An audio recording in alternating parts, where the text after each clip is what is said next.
নমস্কার বন্ধুরা, কেমন আছো সবাই? আরও একটা নতুন দিন নতুন ব্লগ নিয়ে আমি এসে গেছি তোমাদের বন্ধু পায়েল তোমাদের কাছে।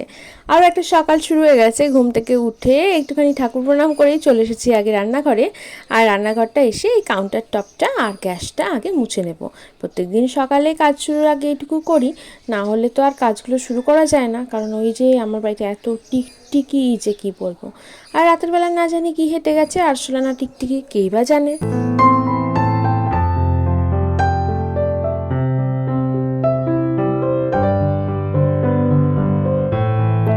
আর এই তো এখন আমার এই সকালে রান্নাঘরের কাজের শুরুতে মোছামুছির কাজটা প্রায় শেষ হয়ে গেল।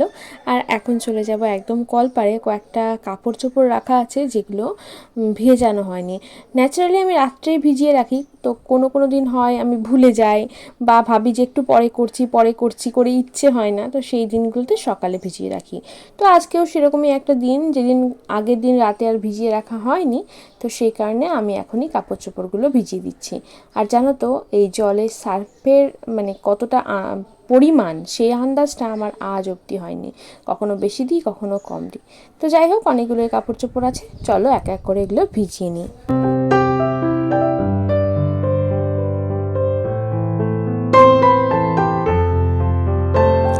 এই তো আমার কাপড় চোপড় ভেজানো হয়ে গেছে। এখন একদম ব্রাশ করে একদম বাথরুমে চলে যাব, একেবারে স্নান টান করে বেরোবো। বেশিরভাগ দিনই আমি সকালবেলাতেই স্নানটা সেরে নিই। সকালে স্নান পুজোটা সেরে নিয়ে বাকি কাজ শুরু করলে না আমার অনেকটা চাপ কম লাগে। মনে হয় যে না, আমার আসল কাজটা হয়ে গেছে, এখন আমি বাকি কাজগুলো নিশ্চিন্তে করতে পারি।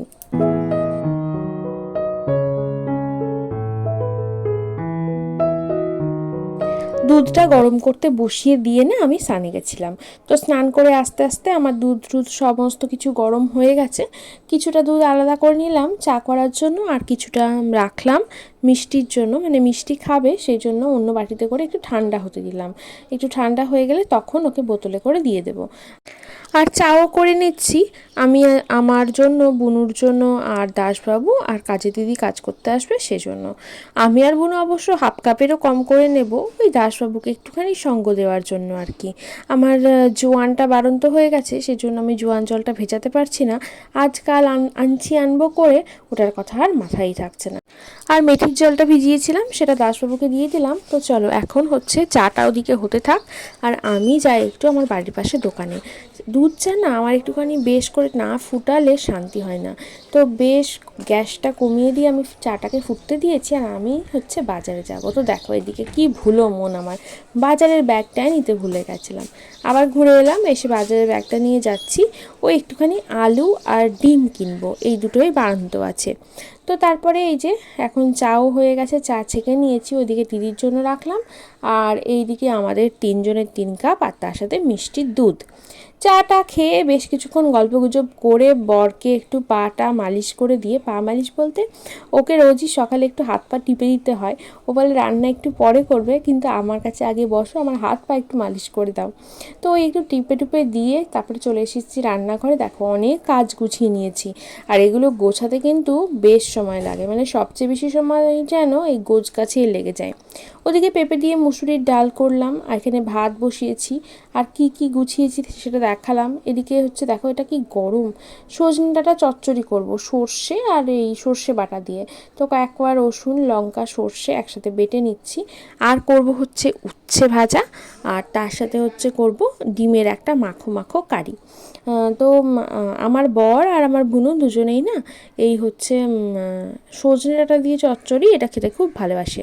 আর এটা প্রায় 7 দিনের পুরনো ডাঁটা হয়ে গেল। আমি যেদিন বাড়ি থেকে এসেছি গেল সপ্তাহে, মানে শনিবার, তো সেই দিন আমাকে বাবা ডাঁটাগুলো গাছ থেকে পেরে দিয়েছিল। আর পরের শনিবার আমি হচ্ছে এটা রান্না করছি। সরি শনিবার নয়, শনিবার তো আজকে পোস্ট হচ্ছে ভিডিওটা। আমি গেল দিন রান্না করেছিলাম, গত দিন মানে শুক্রবারে আমি এটা রান্না করছি। এই আজকাল করব করে করাই হচ্ছিল না। তো যাই হোক, সব ডাঁটাগুলো করে দিয়েছি। আর কালকে তো রান্না করেছিলাম, তারপরে ডাঁটা চচ্চড়িটা ভাবছিলাম যে ভালো হবে না খেতে, ভালো হবে না, কিন্তু সত্যি কথা বলতে ডাঁটা চচ্চড়িটা খেতে বেশ ভালো লাগছিল। তো এই তো। আর তারপরে হচ্ছে এখন আলু আর ডিমটা সেদ্ধও করে নিয়েছি, খোসা টোসা ছাড়িয়ে একদম পিস পিস করে কেটে নিচ্ছি। আর জানো তো আলুগুলো না একদম ভালো ছিল না, সেদ্ধই হয়নি। মানে দুটো আলু দিয়েছিলাম, যে বড় সাইজের আলুটা একদম সেদ্ধ হয়নি, একটা ছোট সাইজের আলু দিয়েছিলাম, ওটা ঠিকঠাক সেদ্ধ হয়েছিল, ওটা একমাত্র মিষ্টিকে খাওয়াতে পেরেছি। আর বাকি বড় সাইজের যে আলুটা দিয়েছিলাম ওটা প্রায় মানে রান্না করেছিলাম কিন্তু ঠিকঠাক সেদ্ধ হয়নি বলে আমরা ভালো করে খেতেই পারিনি। আর ওদিকে রান্নাটা যতক্ষণ হতে থাক, এদিকে আমি লেবুটাও কেটে রাখছি। এটা হচ্ছে সেই গন্ধরাজ লেবু, দোকানে আমাকে গন্ধরাজ লেবু বলে দিয়েছিল, কিন্তু কি আর বলবো, গন্ধরাজ লেবুর কোনো গন্ধই পেলাম না। 10 টাকা পিস কিনেছিলাম, 10 টাকা নয় 6 টাকা এরকম পিস কিনেছিলাম হয়তো। তো যাই হোক, লেবুটাও কেটে রাখলাম, ওই ভাতের পাতে ডালের সাথে লেবু খেতে বেশ ভালো লাগে। এদিকে আমার উচ্ছে ভাজাও রেডি। এই উচ্ছে ভাজা খেতে আবার আমার মেয়ে খুব ভালোবাসে। তো চলো উচ্ছে ভাজাটা নামিয়ে নিই, আর তারপর বাকি রান্নাটাও সেরে নেব।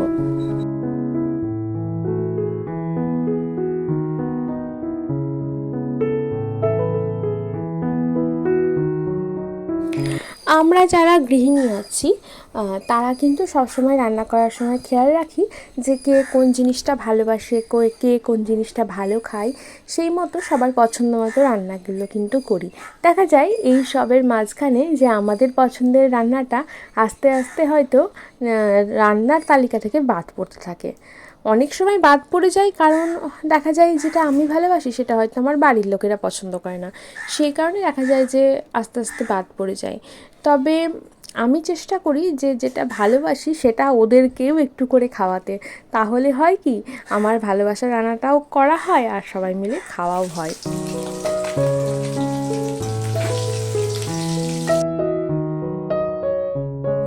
তবে হ্যাঁ, সব সময় যে আমার পছন্দের সব কিছুই আমার বাড়ির লোকের পছন্দ হবে এমন কোনো ব্যাপার নেই, কারণ আমি যেমন মাছের টক খেতে বেশ ভালোবাসি, কিন্তু আমার বর ওইসব মুখেও দেবে না, আর আমার মেয়েও মুখে দেবে না। তো সেই কারণে আমার কিন্তু এই সমস্তগুলো খাওয়া হয় না। তবে আমি চেষ্টায় আছি যে আমার মেয়ে যখন বড় হবে তখন ওকে মাছের টক খাওয়া শেখাবো, তাহলে বর না খেলেও আমরা দুই মা মেয়েতে কিন্তু খেতে পারবো। আর দেখো এদিকে আমি ডিমের কারি করব, আর আমি না ডিম কখনো গুনে করি না। ডিম জানো তো গুনে করলে না ঠাকুর পাপ দেবে কিন্তু।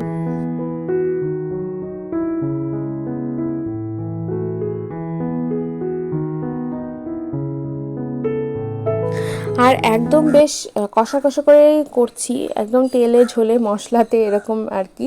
ডিমের কারি আমার এভাবে খেতে ভালো লাগে। আমার আমার নিজের হাতের রান্না যদি বলো যে আমি কোনটা খেতে ভালোবাসি, আমি কিন্তু আমার নিজের বানানো ডিমের কারি খেতে বেশ ভালোবাসি। আর একদম এটা একদম কি বলবো, লাল লাল ঝাল ঝাল রান্না হচ্ছে, আর খেতেও খুব ভালো হয়েছিল। আর ইচ্ছে করে একটুখানি লঙ্কা গুঁড়োটা বেশি দিয়েছিলাম, একদম যেন টাক দিয়ে ধোঁয়া বেরিয়ে যায় এইরকম। মিষ্টির জন্য তুলে রেখে তারপরে আমাদের জন্য একটু কাশ্মীরি মির্চ দিয়েছিলাম আর লঙ্কা দিয়েছিলাম। তো এই তো ডিমের কারিও রেডি, রান্নাবান্না সব কমপ্লিট। রান্নাঘর একদম পরিষ্কার করে এখন দাসবাবুকে খেতে দিয়ে দেবো। দাসবাবু এখন খেয়েটে বেরোবে, এখন মোটামুটি বাচ্চা হচ্ছে 12:30। ও বলেইছিল যে একটু লেট করে বেরোবে, সেই জন্যই ও ওদিকে স্নান টান করে নিয়েছে। তো দেখো এদিকে দাসবাবুকে খেতে দিয়ে দিয়েছি, আর এরপরে আমি মেয়েকেও খাইয়ে দেবো। মেয়েকে খাইয়ে দিয়ে তারপরে আমি আর বুনুও খেয়ে নেবো।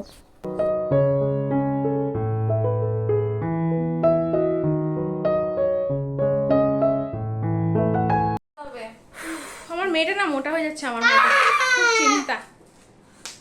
তো যাই হোক, কি বলে, এখন বাচ্চা হচ্ছে 3:45, সব আবার ঘর, চুপ করো, দেখছো কেমন চিল্লায়, ঘর দৌড় মুছে। মোটি এদের অত্যাচারে আমার কথা বলা যাবে না। মোটি মোটি মোটি তো দেখ পেটটা মোটা।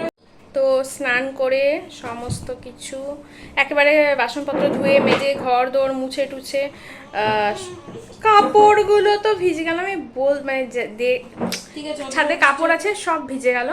এদিকে আমি মানে দেখছি মেঘ করেছে, বলছি বৃষ্টি হবে বৃষ্টি হবে, কিন্তু কাপড় তুলে আনবো সেটাই মাথায় নেই, সব ভিজলো। দেয় ভালো লাগে না। তো যাই হোক, সমস্ত একদম বাথরুম টাথরুম ওয়াশ বেসিন সমস্ত ক্লিন করে ফাইনালি একবার স্নান করলাম। পুজো করার পর বাসনপত্র সব ধুয়ে ঠুয়ে রেখে এখন এলাম একটুখানি শোবো আধা ঘন্টা। তো তো দেখলেই তো ওরা কেমন দুষ্টুমি করছিল, যেটা বললাম তোমাদেরকে যে খাওয়া দাওয়া শেষ করে আরও একবার ঘর দোর ভালো করে মুছে পরিষ্কার টরিষ্কার করে নিয়েছিলাম একেবারে। তারপর বাথরুম টাথরুম সব ক্লিন করে আরও একবার স্নান করে নিয়েছিলাম।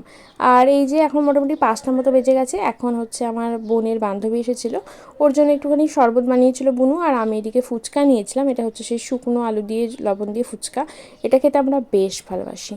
তারপর রাত্রে খাওয়া দাওয়ার পর দাসবাবুর দিকে এসির ফিল্টারটা পরিষ্কার করছিল।